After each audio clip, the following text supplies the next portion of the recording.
Bueno, muy buenas noches a todos. ¿Me escuchan? ¿Ven mi pantalla?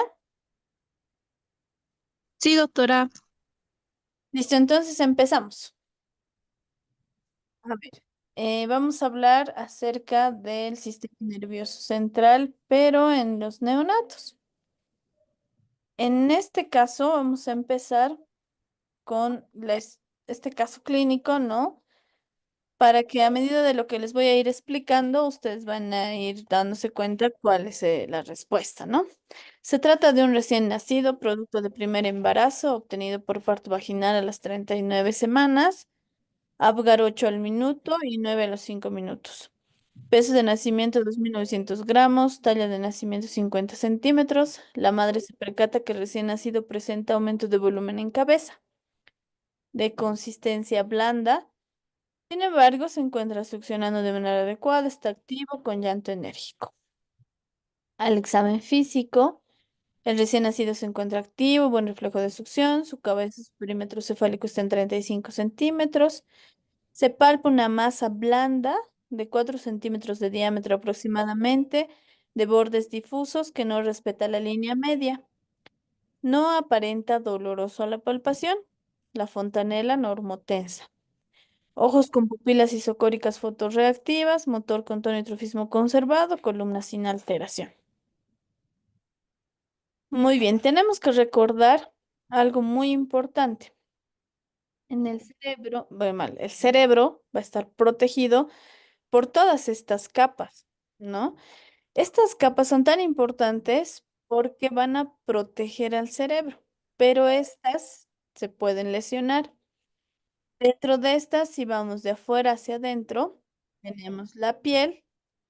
Debajo de la piel tenemos la aponeurosis, debajo de la aponeurosis el periósteo, ¿no? Y ahí vamos a ir recordando piel, aponeurosis, periósteo y ya viene las tablas del tanto la interna como la externa del cráneo, de los huesos del cráneo.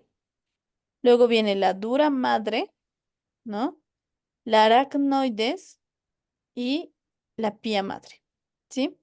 Entonces, aquí ya en el gráfico nos muestra qué tipos de sangrado podríamos tener, pero a medida que vamos a ir hablando, vamos a ir analizando cada una de estas.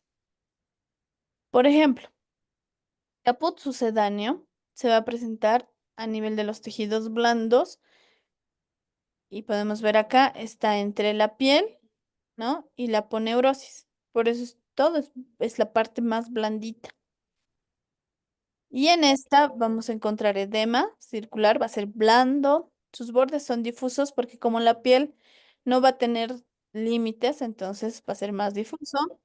No va a respetar la línea media, ¿no? Esta línea que vemos aquí, que se va a presentar entre las suturas, ¿no? Si vemos nosotros el periósteo, separa las suturas. Entonces esta no tiene esos límites, no va a respetar esos límites y generalmente se presenta por el parto, ¿no? Un trabajo de parto prolongado.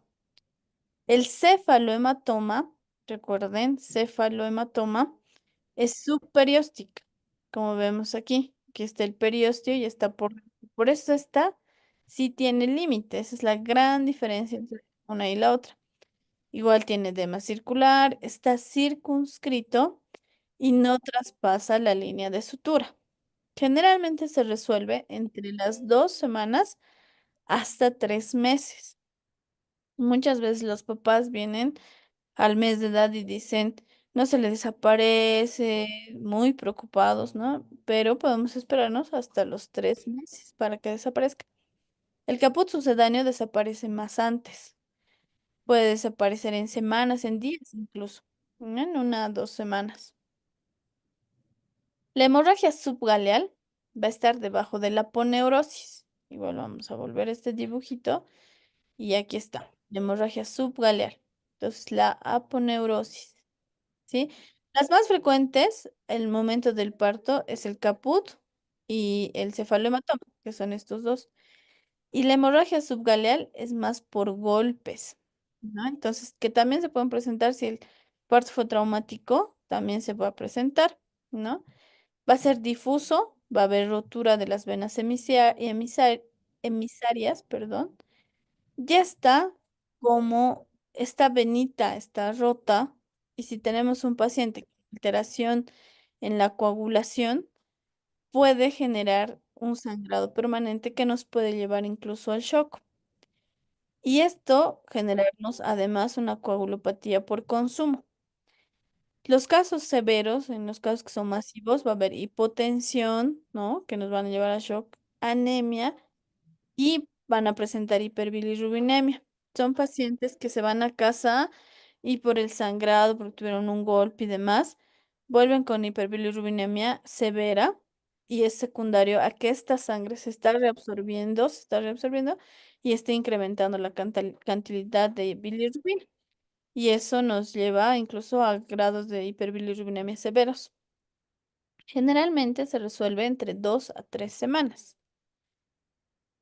Cuando hablamos ya de fracturas de cráneo y hemorragias subconjuntivales y retinianas, las fracturas, la causa generalmente para que se presente una fractura, tiene que haber una presión, ¿no? Con fuerza. Antes se usaban los forceps, pero ahora eso ya es casi prohibido, está proscrito, ¿no? Porque genera mucha lesión. También muy pocas veces se ha visto que si hay los partos explosivos, ¿no? O hay un golpe severo con la pelvis de la madre, pueda generarse una fractura. Generalmente estas que no son tan fuertes van a generar fracturas lineales, estas son las más frecuentes, que ni nos damos cuenta, ¿no? Y en realidad no hacemos nada si es lineal, solo hacemos seguimiento hasta que se resuelvan. Pone nada, no se hace nada. Pero si están deprimidas, generalmente se presenta por el forceps, va a haber una indentación, que quiere decir que va a haber un desnivel, como podemos ver en las imágenes, ¿no? De la bóveda craneana. Y estas, si son severas, deben ingresar a quirófano para elevar la depresión, ¿no? Entonces los neurocirujanos valoran cuánto está deprimido, se saca unos índices y si ve si realmente es necesario entrar a quirófano para elevar esta depresión. También, ¿por qué se generan estas hemorragias subconjuntivales y retinianas? Son frecuentes, si ustedes van a ver en los recién nacidos, los papás, ¿por qué tiene sangrado en su ojito? Seguro le han hecho chocar su cabeza.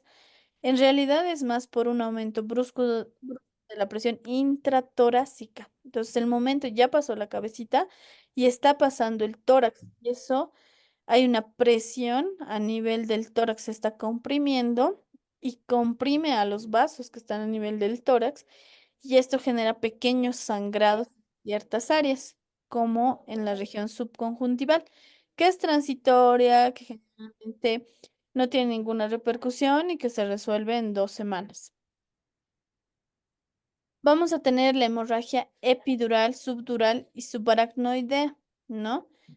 Igual vamos a poder ver en esta imagen la epidural, ¿no? Que va a estar, si ustedes ven, esta es la dura madre y esta y es el cráneo. Entonces la epidural la dura madre le está delimitando, entonces su forma es, es así como, como un lentecito, ¿no?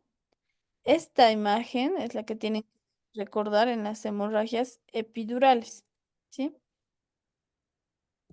Cuando tenemos la hemorragia epidural, ya sea subdural o subaracnoidea, generalmente se ha visto que existe una desproporción cefalopélvica, ¿no? Al momento del parto, cuando hay esta desproporción, se va a generar una lesión. O en pacientes que tengan un TP prolongado, muchas veces pueden tener, hacen hemorragias del recién nacido por deficiencia de vitamina K. También se ha visto que el parto en posición de nalgas puede generar estos traumas porque la cabeza va a estar, va a sufrir daño, ¿no? Y los partos expulsivos que pueden golpearse en alguna región.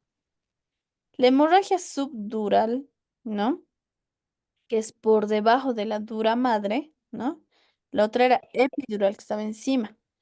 La subdural es más difusa, esta no tiene, tiene más una forma, no tiene una forma tan ovaladita como en la epidural, se expande un poquito más y generalmente se da por desgarros del de la tienda del cerebelo o la hoz del cerebro, ¿sí?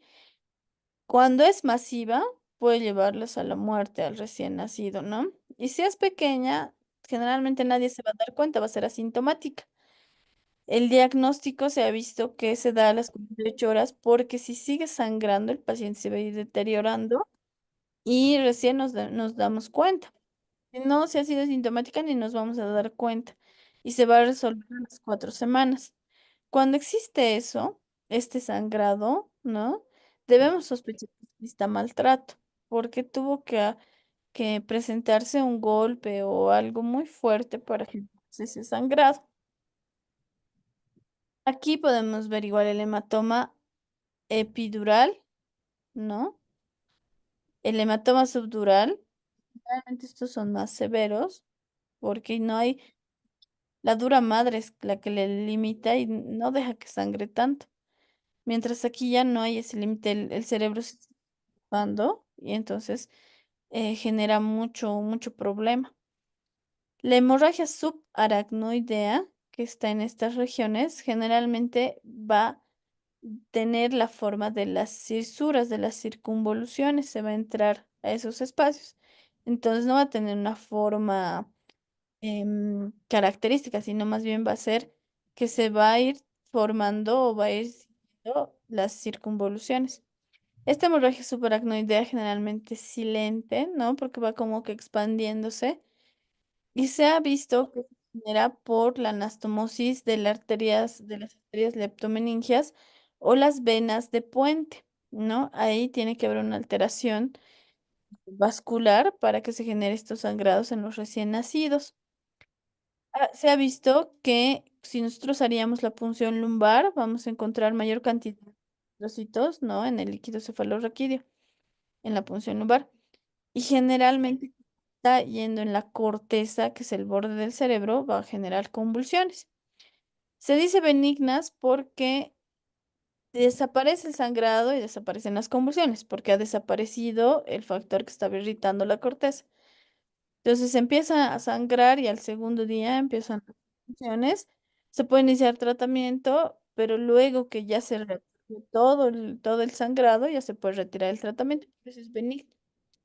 Y estas hemorragias, cuando son muy extensas, pueden llegar a fallecer, pero generalmente no son tan extensas ni nada, entonces es raro que pase eso, ¿no?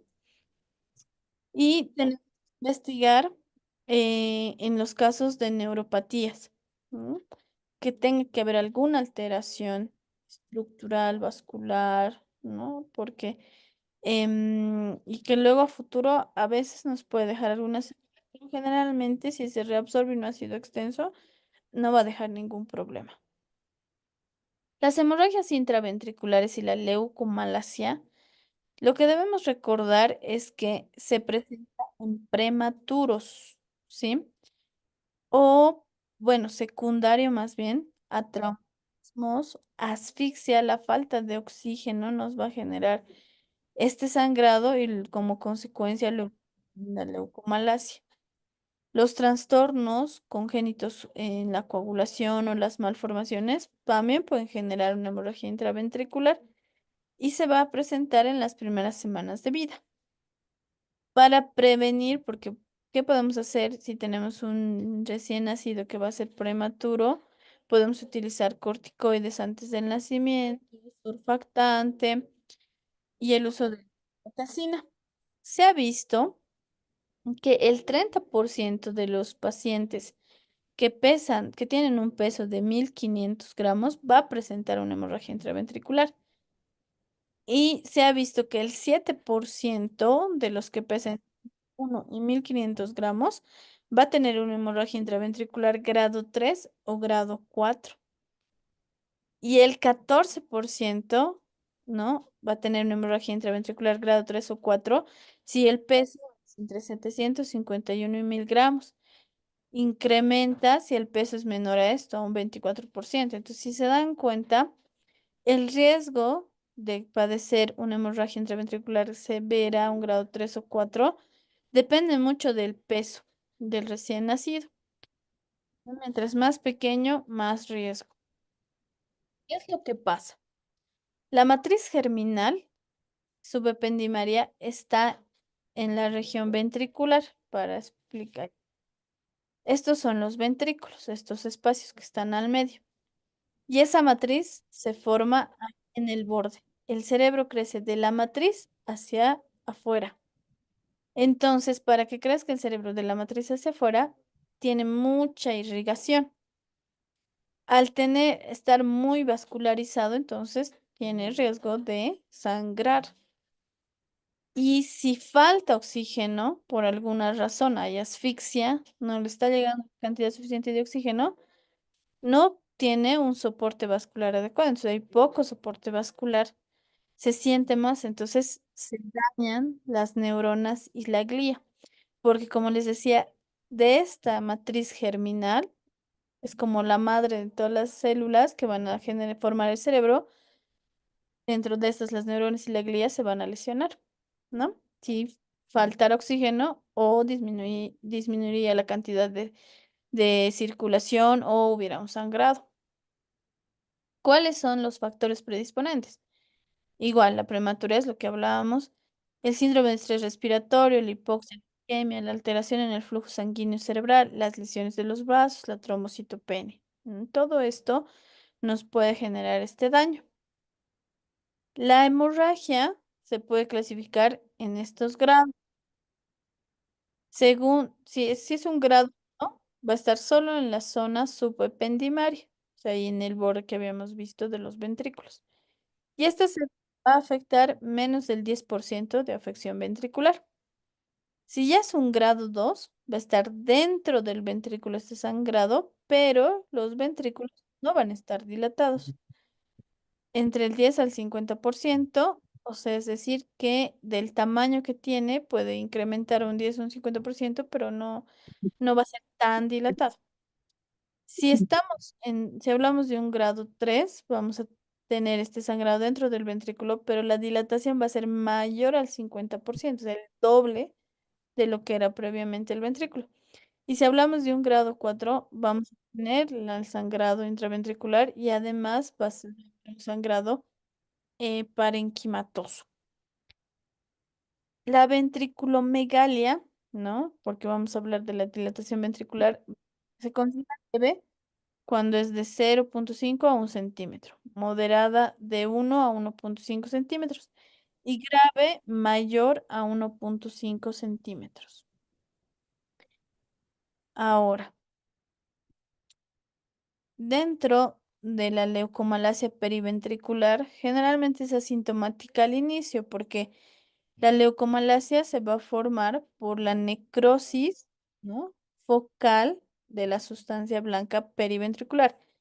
Entonces sangró o le faltó oxígeno y al borde del ventrículo, ese sangrado nos va a generar una lesión, que en ese momento es asintomático. Pero a medida que va pasando el tiempo, nos vamos dando cuenta que este paciente puede llegar a tener parálisis cerebral.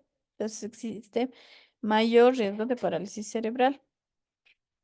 ¿Por qué se presenta? Por hipoxia, por también la enterocolitis necrotizante también se ha visto que es un factor de riesgo. Las infecciones neonatales graves van a generar esta necrosis. El riesgo de la leucomalacia periventricular es cuando hay mayor sangrado, ¿no? La hemorragia intraventricular en un grado 3, un grado 4, ¿no? Que son los más graves. Que exista esta ventriculomegalia nos va a incrementar el riesgo de parálisis cerebral. ¿Qué manifestaciones vamos a tener? Al principio es silente, como habíamos visto, la hemorragia, ¿no? Cuando es moderada o grave y hay la que sin signos clínicos, ¿no? Porque vamos a encontrar luego los síntomas. ¿Cuándo se considera catastrófica? Cuando vamos a tener estos pacientes, sigue sangrando, ¿no? Entonces, por ese sangrado que está permanente, este paciente puede llegar a hipotensar, a hipotensión, y nos puede llevar a hacer episodios de apnea, palidez, estupor, convulsionar, nos los deja flácido el paciente, hace una acidosis metabólica, un shock y disminución del hematocrito porque sigue sangrando, ¿no? Se considera catastrófica. Y fluctuante cuando hay una alteración progresiva en horas o días, es decir, se deteriora, mejora un poquito, se mantiene estable el paciente, vuelve a decaer, ¿no? Porque puede volver a sangrar en algunos casos. Y va a haber alteración de la conciencia, el tono y alteración respiratoria. Se ha visto que el 50% de los recién nacidos presentar ese sangrado el primer día, el 75% entre el primer al tercer día de vida. Y las hemorragias tardías del recién nacido se las consideran 14 y 30 días de vida. Y es poco frecuente que exista mayor de un mes de vida. Es súper raro que haya una hemorragia intraventricular a menos que hubo algún accidente o algo severo en el paciente. ¿Cuáles van a ser las manifestaciones clínicas de la leucomalacia periventricular? Generalmente, como habíamos dicho, es asintomático. Esta necrosis de la sustancia blanca nos va a dejar espasticidad. Eso nos va a dejar un componente de déficit motor. Es decir, que un paciente con parálisis cerebral generalmente va a tener una alteración motora. Todos los pacientes con parálisis cerebral tienen alteración motora, ya sea hipotonía o espasticidad. ¿Por qué? Porque se afectan los tractos motores, ¿no? Entonces, por eso es que vamos a tener esa alteración motora. ¿Cómo va a ser la detección? No, podemos detectarlo a través de una ecografía, que se la denomina fase ecodensa, que ya se puede ver entre el tercer y décimo día estas imágenes de leucomalacia periventricular, o una fase hipoecoica o quística, que se forman así como quistes, espacios de líquido, entre el 14 al día 20. Y vamos la gravedad de acuerdo a la localización. Si es, si afecta mayor área periventricular, parénquima y demás, mayor lesión me va a dejar. Si hay mayor sangrado, ¿no? También va a empeorar el grado de la gravedad. Lo que veíamos previamente, ¿no? Las hemorragias, los grados, grado 1, 2, 3 y 4, ¿no? Esto lo recuerdo porque sí, es como que frecuente que pregunten, grado 1 solo hemorragia de la matriz germinal mínima, menos del 10%. El grado 2 la área ventricular, sin dilatación. El grado 3 es con dilatación, 50%, y esta es con la hemorragia intraventricular más parénquima. ¿Ya? Entonces, y se ha visto que el grado también va a depender del porcentaje de hemorragia, pero bueno, más bien el grado uno, los pacientes que han tenido la hemorragia de la matriz germinal, que es más leve, se presenta en el 40%, o sea, más pacientes van a tener un grado uno y menos pacientes van a tener un grado 4, ¿no? Que es un grado severo. Cuando vemos la ecografía, lo que hablamos, fases, ¿no?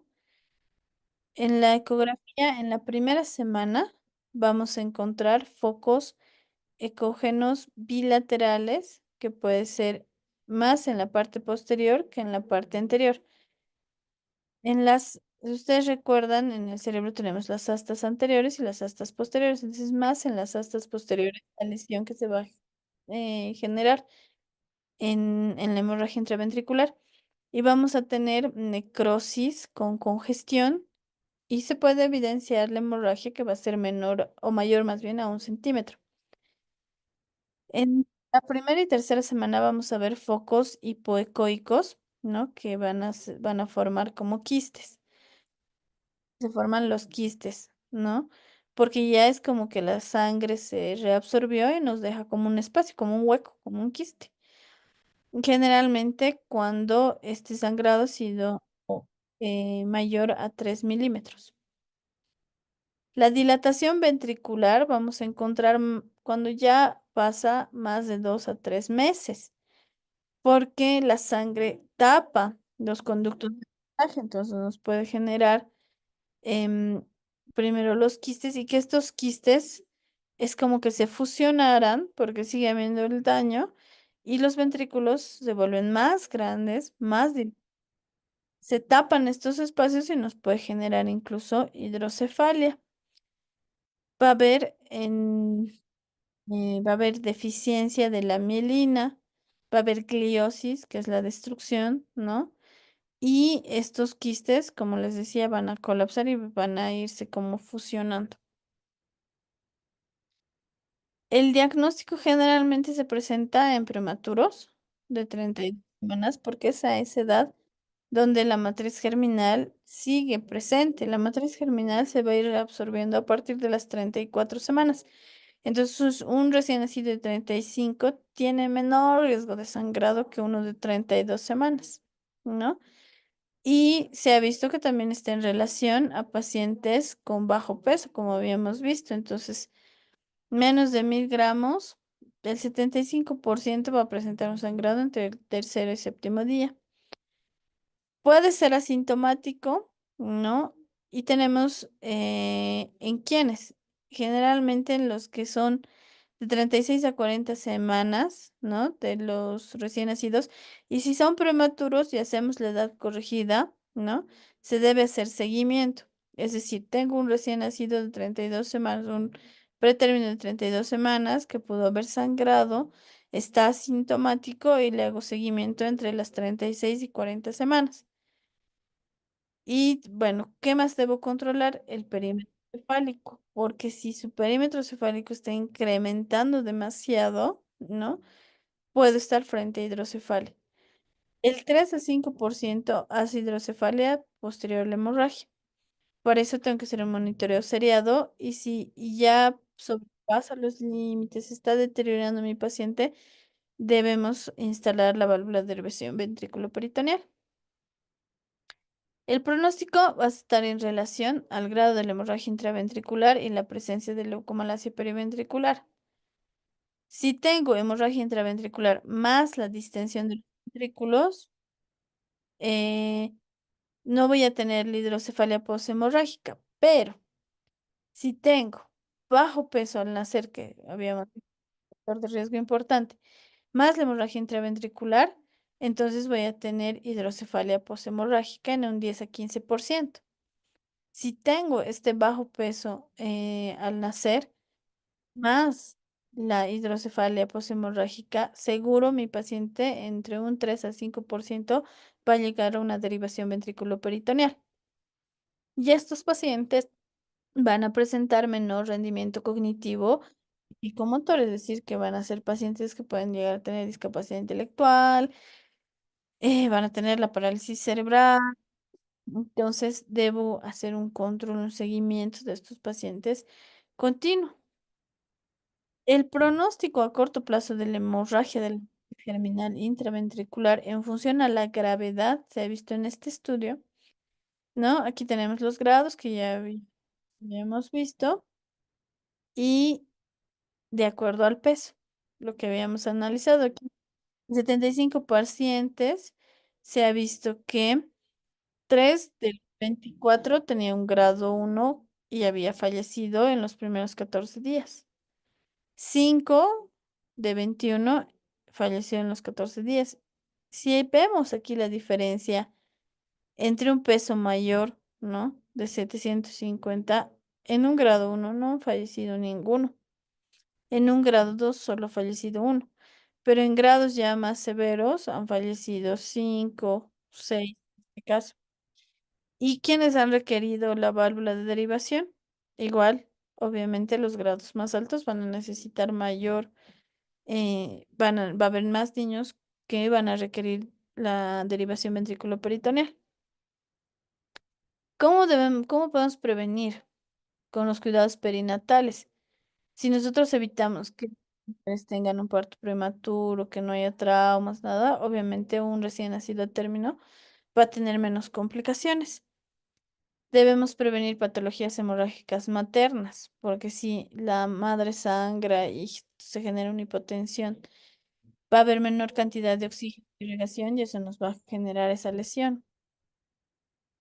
También los cuidados del estado respiratorio y crítico en los pacientes. Se ha visto que los corticoides ayudan a prevenir, ¿no? Si yo tengo riesgo de parto prematuro entre las 24 y 37 semanas, debo administrar corticoides, ¿no? Y sobre todo en los grados de la hemorragia intraventricular, grado 3 y 4, y la leucomalacia periventricular, se debería utilizar los corticoides, ¿no? También se ha visto que la indometacina de manera profiláctica va a ayudar en la dosis entre 0,1 miligramos kilogramo día por 3 días. ¿Cuál es el tratamiento? Si presenta convulsiones, los anticominciales. Por el sangrado, por presentar anemia, entonces debo días de consumo, entonces debo poner derivados sanguíneos, sangre, plasma fresco congelado, ¿no? Si mi paciente está en un shock hipovolémico o en una acidosis, debo administrar líquidos, debo ver si mi paciente va a necesitar derivación ventriculoperitoneal cuando tenga una hemorragia, em, una hidrocefalia más bien, sí, posterior a la hemorragia.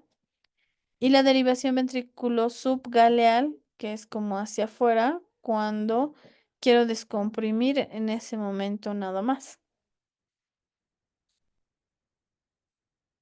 Ya considerando la encefalopatía hipóxico-isquémica, debemos considerar estos tres términos. La hipoxemia, que es el descenso de la concentración del oxígeno. La hipoxia es la disminución de la oxigenación ya de las células.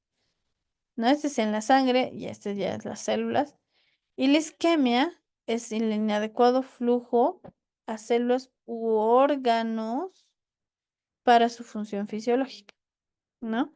Entonces la isquemia es como que ya esa región va a llegar, ya no va a tener, bueno, no tiene buena irrigación, no tiene buena cantidad de oxígeno y me va a generar que esa área se necrotice.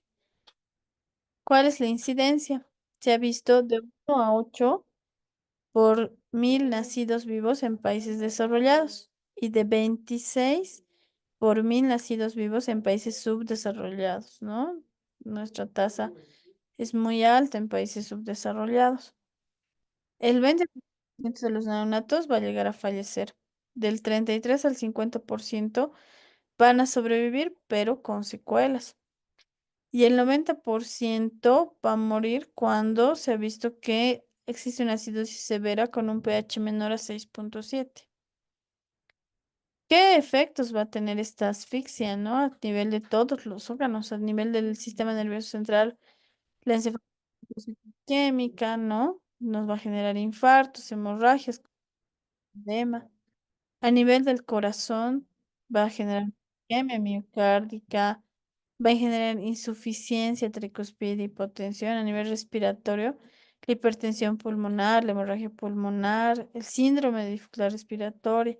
A nivel renal, la necrosis tubular, ¿no? Porque si ustedes se dan cuenta, todo es casi de isquemia, necrosis, ¿no? En la región suprarrenal, hemorragia. En la región gastrointestinal, perfusión por esa falta de irrigación, ¿no? La necrosis, úlceras, metabólicos, secreción inadecuada de hormona antidiurética, hiponatremia, hipoglicemia, hipocalcemia, mioglobinuria, empiezan a orinar con sangre. En la piel, necrosis de la grasa subcutánea, hematológicos, una coagulación intravascular diseminada.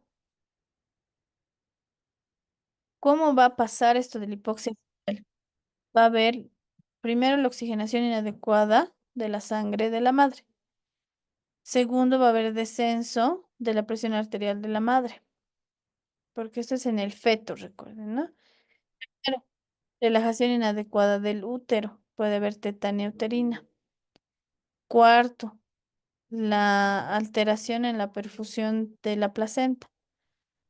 Quinto, la obstrucción de la circulación de la sangre por el cordón. Sexto, la insuficiencia placentaria secundaria a infección materna, diabetes, toxemia, prematurez, ¿no? Entonces va a haber la hipoxia crónica que me va a dar em, alteración del crecimiento intrauterino, ¿no? Retardo del crecimiento intrauterino sin sufrimiento, es decir, no va a haber meconio, pero este niño, como está en hipoxia crónica, pequeño. La hipoxia después del nacimiento va a haber falla de la oxigenación, anemia, un shock y la incapacidad para respirar del paciente, ¿no?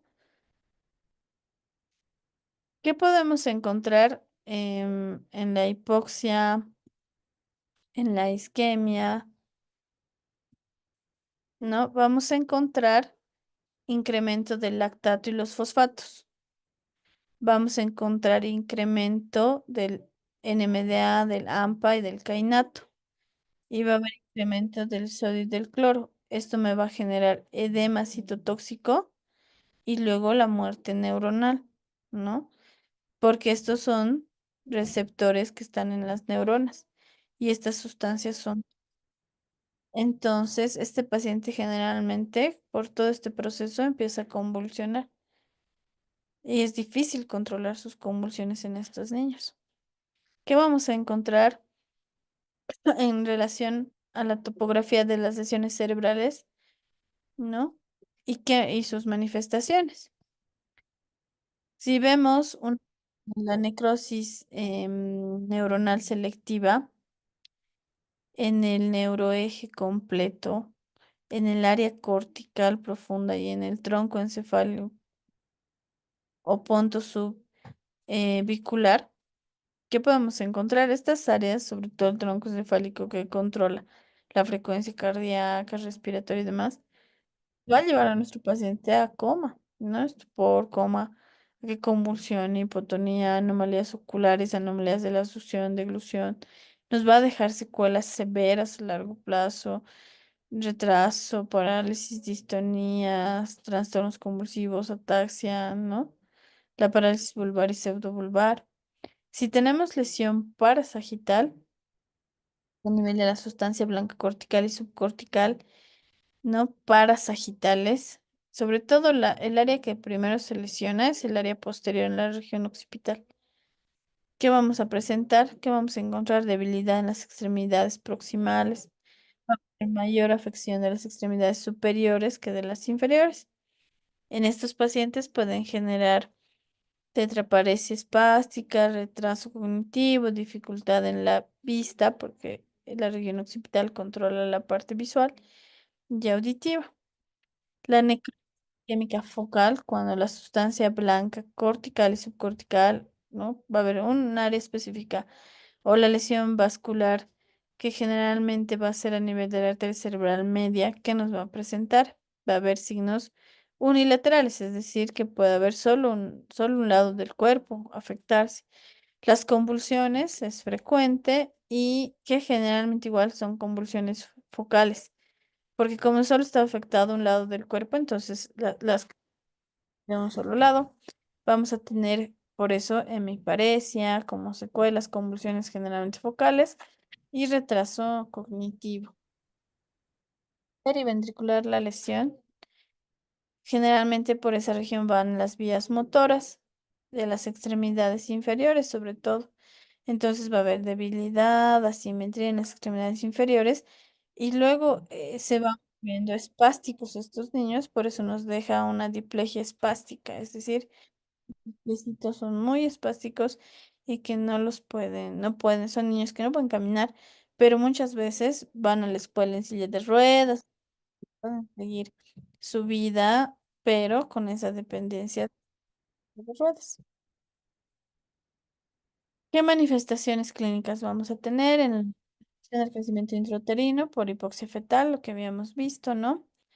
En la cardiotocografía vamos a verlo alterado porque va a haber una desaceleración, entonces estos fetitos van a estar en bradicardia.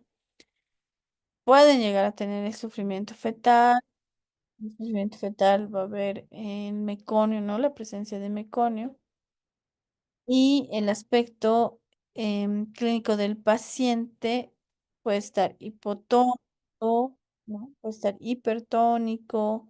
Este paciente puede tener lesión por qué ha pasado, puede tener el cerebrito sufre, entonces se hincha.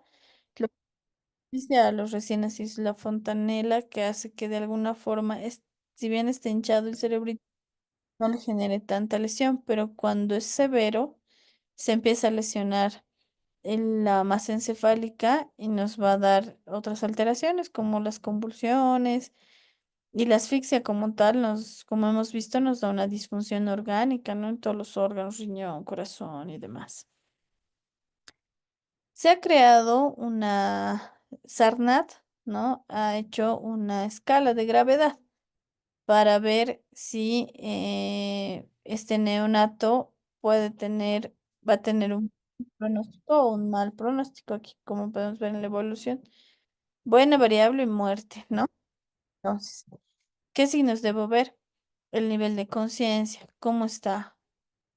Hiperalerta, letárgico, estuporoso, ¿cómo? ¿Cómo está su tono muscular? ¿Está normal o flácido? ¿No? Inicial, ¿no? En un estadio uno, ¿no? Si está en un estadio 2 o está en un estadio 3, de esa manera nos vamos a dar cuenta. En la postura, si está normal en flexión o de descerebración. Los reflejos tendinosos hiperactivos y en el estadio 3 ya no hay esos reflejos, están ausentes. La presencia de mioclonías al inicio están presentes y al final están ausentes, porque es como que está entrando en muerte encefálica.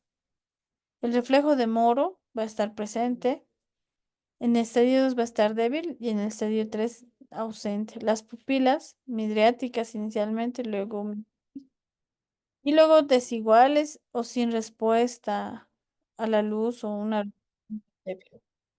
Las convulsiones se empiezan a presentar en el estadio 2 y cuando ya hay la descerebración. En el electroencefalograma se puede ver normal, en un estadio 2 ya va a estar bajo, de baja. En un estadio 3 está en supresión o isoeléctrico, es decir, como en muerte encefálica, que no hay ondas, ¿no? Y la duración de un estadio uno va a ser menor a 24 horas, ¿no? Si progresa, va a pasar a un estadio 2. Y si no progresa, entonces y el pronóstico es bueno. Si progresa, este progreso puede presentarse entre las 24 horas a los 14 días, 2 semanas. Y el pronóstico va a ser variable. Pero si ya progresa a un estadio 3 donde el paciente ya ha estado así vemos como las secuelas de todo este hipoxia y demás, que se presenten días a semanas, va a haber muerte y los que sobreviven van a tener déficit motores importantes. Entonces, para eso nos sirve ver en qué estadio podría estar el paciente. Tenemos también variables predictivas de mal pronóstico, ¿no? De muerte o discapacidad después de una encefalopatía hipoxicoisquémica.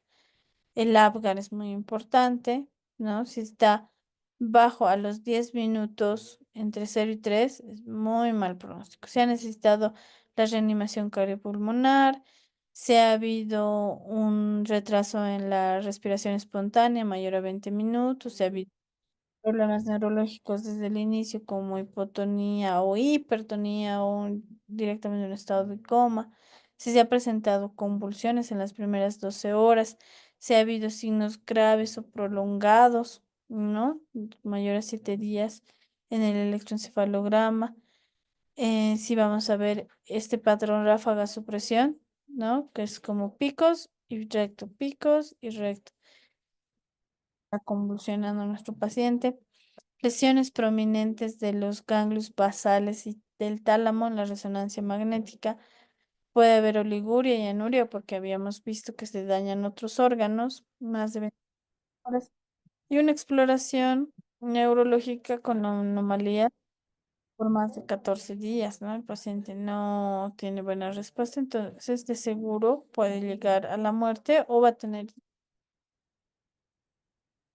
no lo que habíamos visto que afecta órganos, ¿no? A nivel del sistema nervioso central, las cosas lo que ya habíamos visto a nivel cardiovascular, respiratorio, renal, suprarrenal, ¿no? Todo esto, vamos a encontrar todas estas lesiones, también es de mal pronóstico.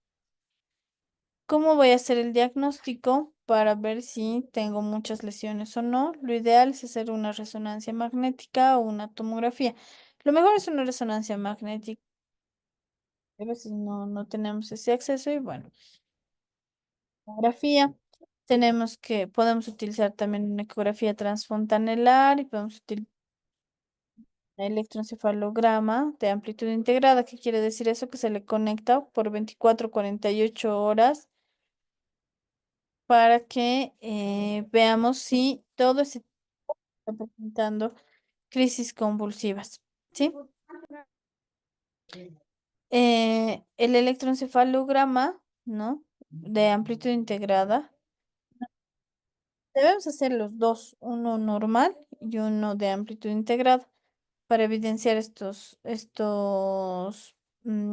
crisis más bien, ¿no? Porque en los recién nacidos las crisis pueden ser muy, ¿no? Entonces se le conecta desde las primeras horas de vida y vamos a encontrar, tiene un valor predictivo positivo del 80 al 90%, ¿no? Y si vemos que hay mucha alteración, muchos patrones alterados en el electro, es de pronóstico desfavorable.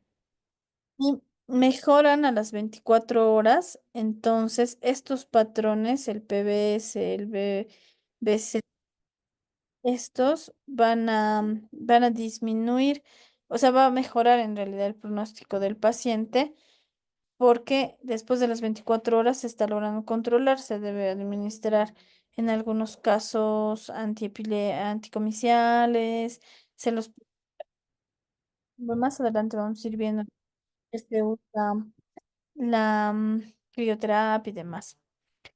Y si tenemos la recuperación rápida de estas anomalías graves, entonces el pronóstico va a ser favorable. Si logro que se corrija al minuto que le he instalado, a la hora que le he instalado, entonces va a tener un mejor pronóstico.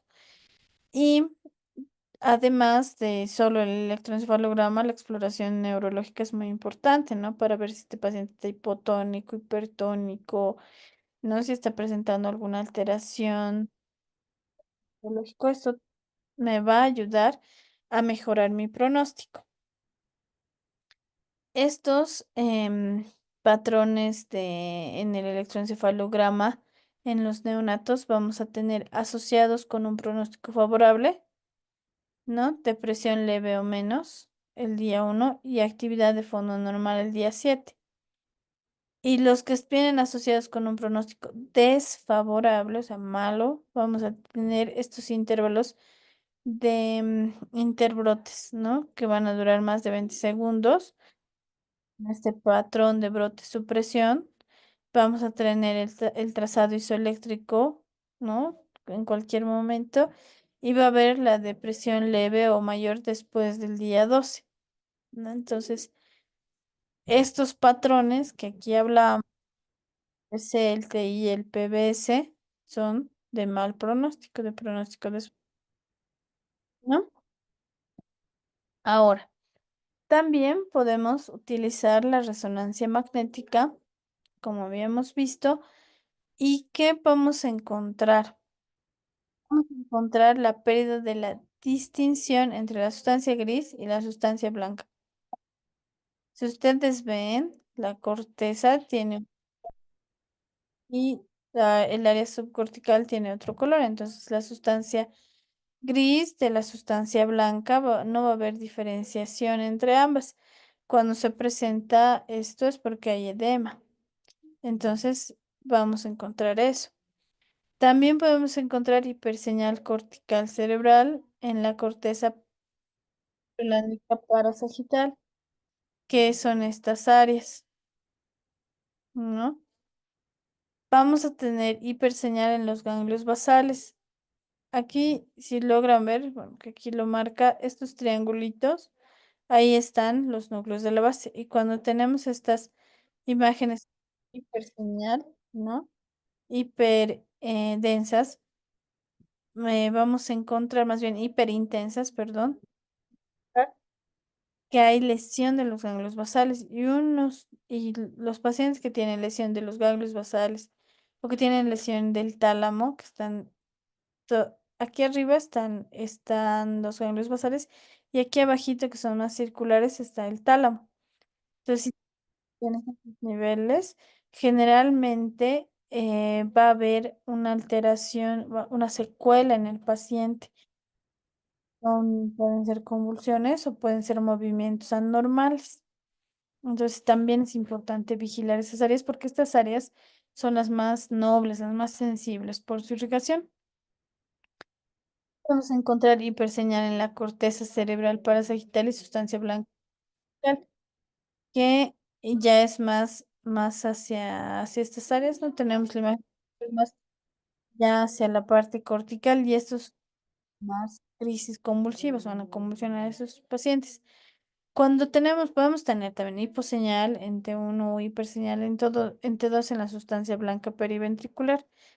Las que son de hiposeñal me están diciendo que son áreas que sean muy próticas y que me van a dejar como un quiste. Un espacio.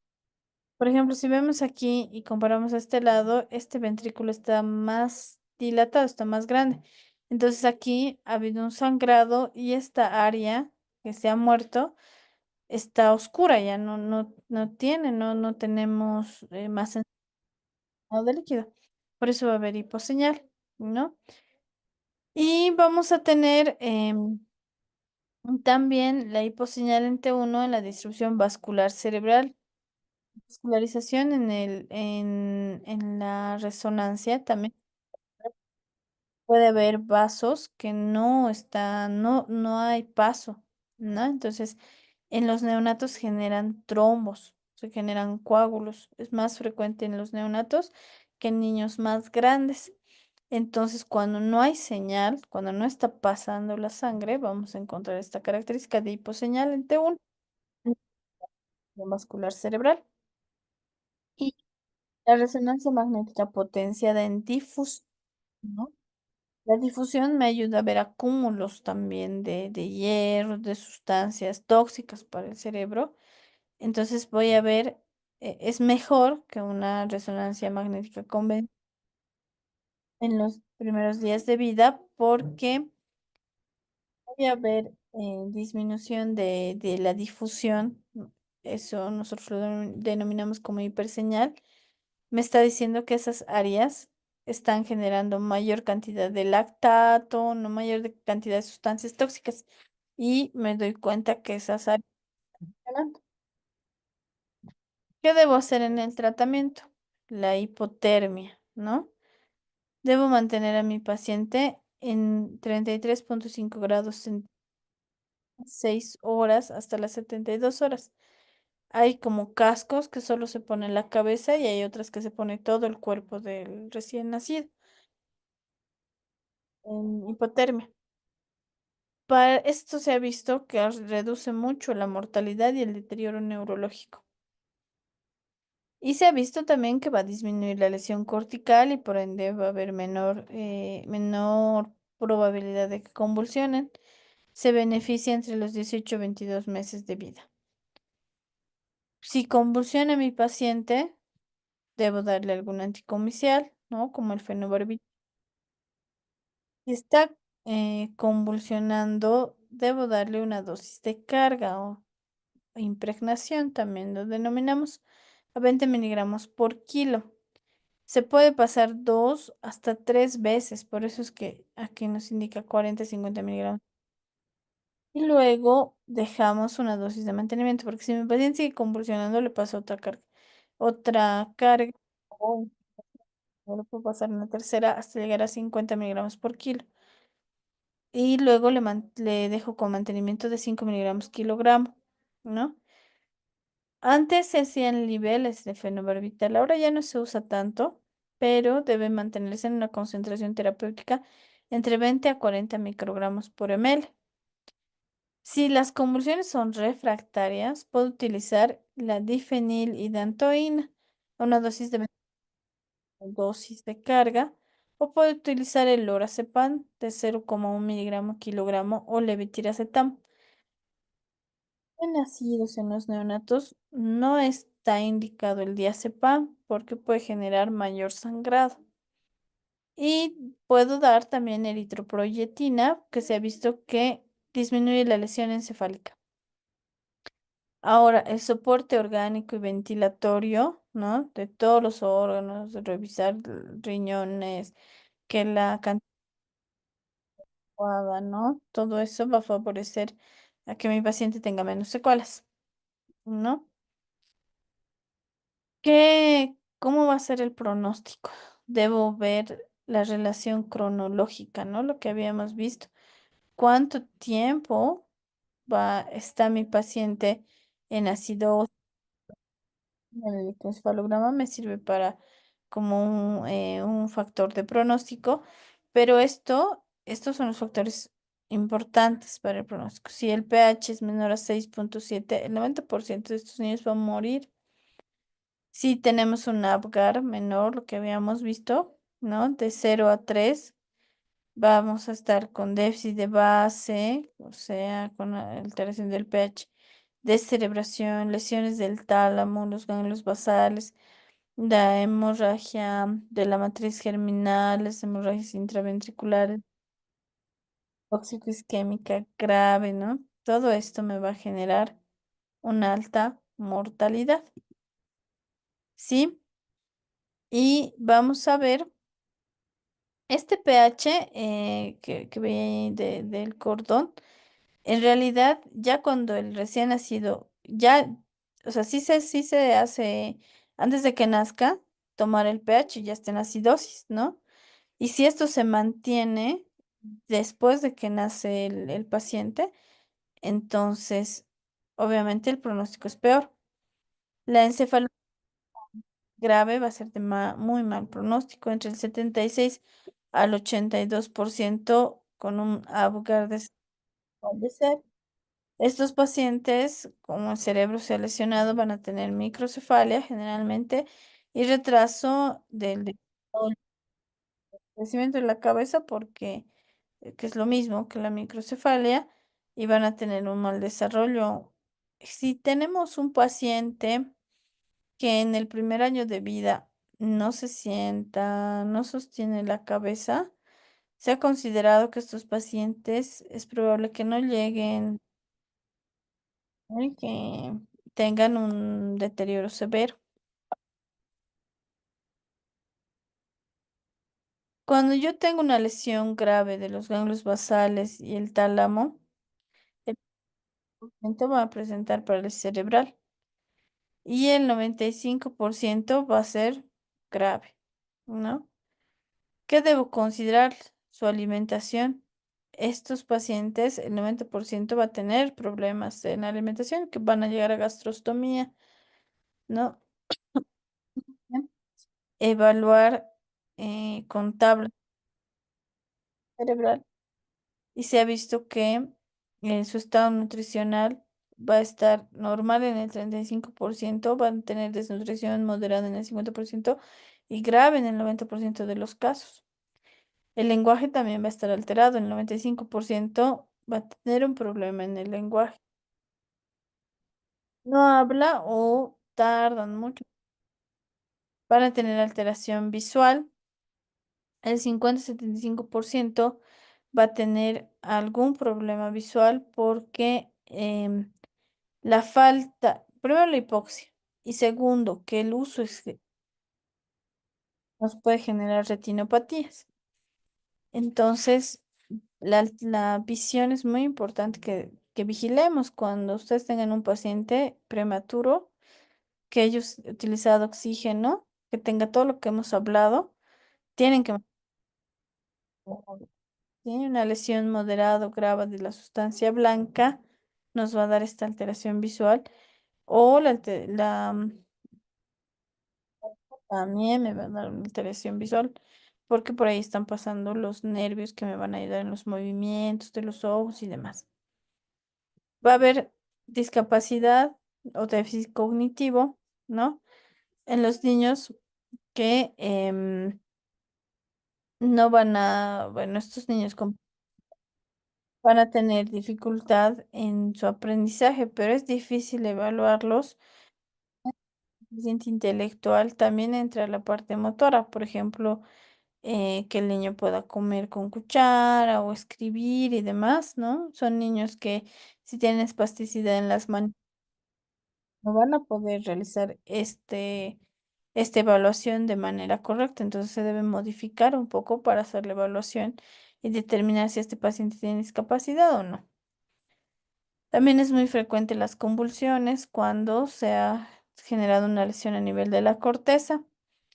En el 25, la corteza no va a tener una lesión, va a estar bien. Va a haber una alteración leve entre el 45 y 50%, moderada en el 60% y grave. Cuando vemos la alteración en la columna vertebral y la médula espinal, es infrecuente, pero cuando hay una lesión importante puede ser realmente deteriorante para el paciente, ¿no? Porque como va a haber todas las raíces nerviosas que van a ir a las extremidades inferiores se lesionan, entonces puede dejarnos a un paciente tetrapléjico, ¿sí? Entonces es importante vigilar la columna también, o a veces hay alteraciones en los huesitos, ¿no? Y ahí entra en lo que ya habíamos visto previamente, ¿no? El mielomeningocele y demás. Las lesiones, cuando se manipulan, sobre todo en un parto de nalgas, lastimamos la columna, podemos ir fracturando o desgarrando los nervios, ¿no? Generar una sección medular incluso cuando hay una fractura o una mala manipulación. Entonces, no es como que sacar al bebé como sea, ¿no? Estos casos deben ir sí o sí a puede generarse edema o hemorragia, ¿no? Y esta hemorragia, inflamación va a generar, porque como sabemos, el líquido cefalorraquídeo va a toda esta vía, al canal medular y al cerebro, entonces todo eso se va a llenar de sangre y se va a generar va a generarse convulsiones y demás. Si tenemos una lesión específica de algún nervio, vamos, pérdida de la sensibilidad, ¿no? Y también alteración motora por debajo de la lesión, ¿no? Si mi lesión ha sido a nivel del ombligo, entonces los piecitos, el paciente no va a mover sus pies, no va a llegar a controlar esfínteres en algún momento. Entonces, sí nos puede dejar secuelas muy... Cuando la lesión es grave, entonces em, puede incluso ser letal, ¿no? Porque si a nivel de la cabecita, a nivel de la región cervical, de la columna cervical, hay una mala manipulación, puede hacer una sección medular y generar incluso la muerte del paciente. También se puede generar apnea primaria, ¿no? De día, que vamos a tener una alteración, sí, lo que habíamos visto previamente, ¿no? Realmente se dan durante la noche, pero cuando hay episodios de apnea en el día es porque el tallo también se ha lastimado. Y si no, si hay una mala recuperación motora a los 3 meses, es de mal pronóstico. También vamos a tener lesiones que no son tan severas, que son a nivel de los nervios periféricos, como las parálisis braquiales. Se ha visto que se presenta entre el 0,6 a 4,6 de niños por cada 1.000 nacidos vivos, ¿no? Recién nacidos vivos. El 45% se debe a distosia de hombro, es decir, que sale primero su bracito y al manipular este bracito, porque puede estar trancado, voy a lesionar esta región, ¿no? La región del plexo braquial. Puede haber lesión parcial o una lesión total. Y generalmente cuando voy a traccionar la cabecita, hacer como un palanqueo, es donde voy a generar mayor lesión. Se ha visto que en los partos podálicos, donde hacemos el balanceo de todo el cuerpo porque la cabecita no es donde se lesiona más. ¿No? Y una de las parálisis que tenemos es la parálisis de donde se lesiona las cervicales 5 y 6. Presentar, el paciente no va a poder generar abducción, ¿no? Esto, B, ¿no? La B, abducción, rotación externa o supinación. No va a haber un completo, va a estar incompleto porque si está lesionado, si solo es un lado que está lesionado, ¿no? No es como un sobresalto, entonces este bracito va a estar caído, no va a elevar, entonces no se va a generar reflejo de moro y no va a haber reflejos del bíceps.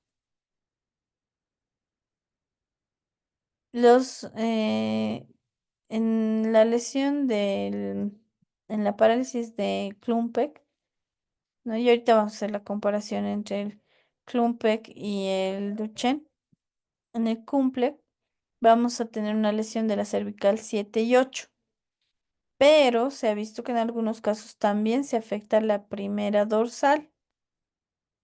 La primera dorsal tiene una fibra parasimpática y esta nos va a dar el síndrome de Horner, que se va a caracterizar por la parálisis de la mano, tosis y miosis homolateral, ¿sí? Porque ya hay una alteración de nivel, ¿sí? La recuperación generalmente es completa cuando no ha presentado una lesión parcial, una lesión eh, de, como una sección de los nervios, sí se puede generar una lesión permanente y esa manito se va a ir, ¿no? Como en garrita. El tratamiento, si solo es una lesión parcial, solo se vigila, pero si es una lesión un poco severa, va a llegar a la parte quirúrgica, ¿no? Porque se debería hacer la anastomosis de estos nervios, pero es como el cabellito. Entonces, tiene ese grosor.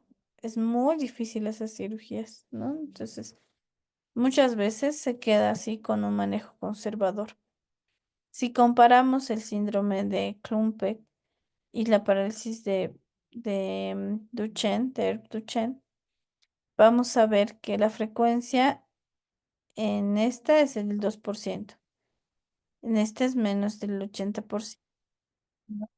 Las lesiones en el nacimiento. Obviamente ambas se generan al nacimiento. La lesión es C7, C8 y T1. Pero T1 ya es cuando estamos hablando también del síndrome de Horner. Del lado de Duchenne, la alteración C5, C6 y en ocasiones puede estar afectado C7. Para que nos acordemos, mano en garra, ¿no? Klumpek y Duchenne, mano en propina de mesero, porque es como que estaría pidiendo su propina el paciente. Sí, el paciente. ¿Cómo es esta mano en garra? Va a ser una flexión, ¿no? De la muñeca, hiperextensión metacarpofalángica y flexión interfalángica. Si ustedes se acuerdan de esta imagen, van a poder darse cuenta de esta descripción. La mano en propina de mesero, aducción, rotación externa del hombro, codo en extensión y antebrazo pronado, ¿no? ¿Qué factores van a estar asociados?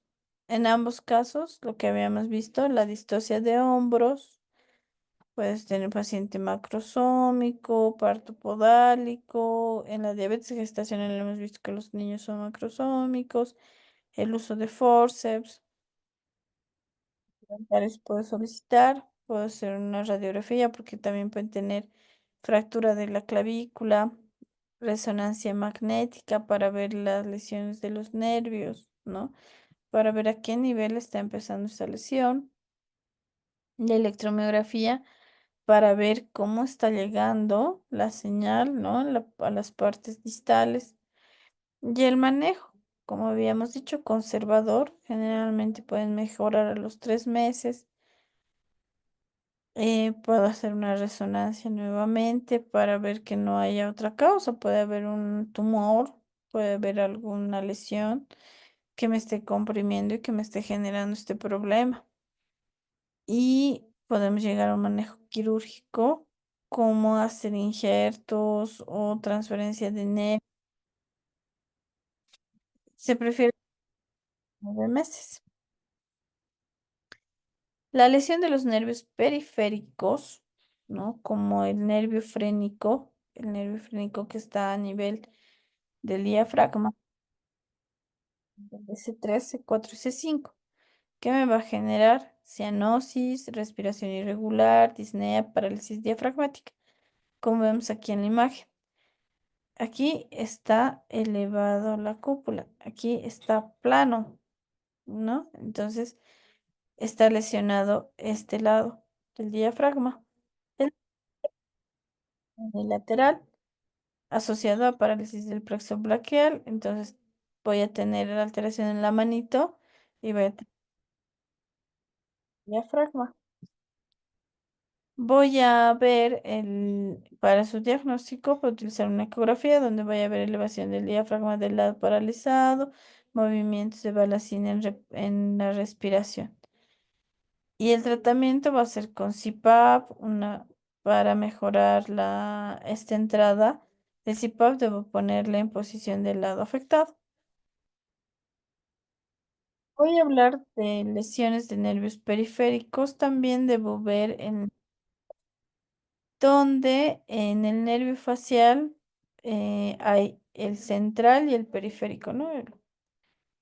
Que también se puede producir durante el parto. Cuando es periférico, la característica es que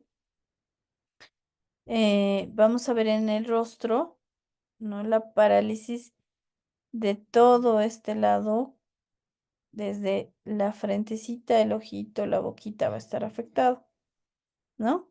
La frente, desvío de la boca, su ojito no se cierra, la frente va a ser lisa, no va a haber los pleguecitos, tampoco nasolabiales, ¿no? Y la comisura labial va a estar caídita. Mientras cuando es central, La frente se respeta, no va a haber ninguna alteración. Y el ojito va a poder cerrar y abrir normal. Digamos que es más central, ¿sí? Obviamente el nervio facial, ¿no? También nos puede dar a nivel central la parálisis del séptimo y la parálisis del sexto par, que provoca ¿no? no pueda ver al costado, sino solo hacia la parte nasal, ¿no? Porque el sexto par nos ayuda a tener la visión externa, ¿no? Entonces vamos a tener esa alteración.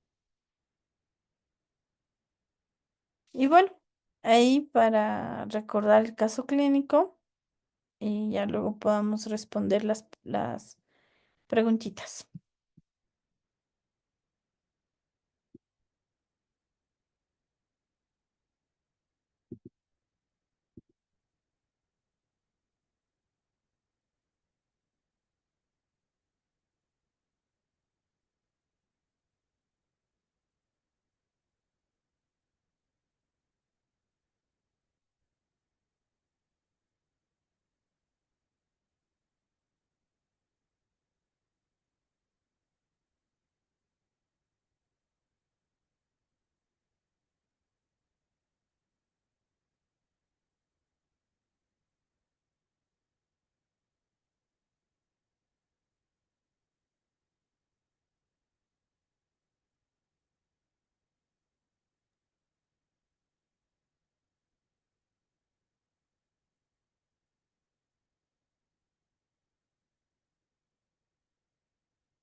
Entonces la respuesta es B, ¿no? De la anterior y esta ya es la siguiente pregunta.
Ahí recuerden, ¿no? Son todas, ¿sí? Todas esas características influyen.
Recuerden que Plumpe es 7 y 8, pero cuando se agrega un corno, ¿no?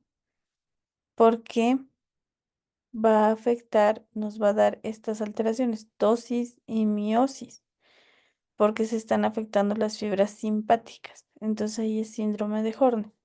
Cuando les digan tosis y miosis, es porque hay alteración de las fibras simpáticas, entonces piensen en Horner. Si solo les dicen alteración 7 y 8, es Klumpe, ¿sí?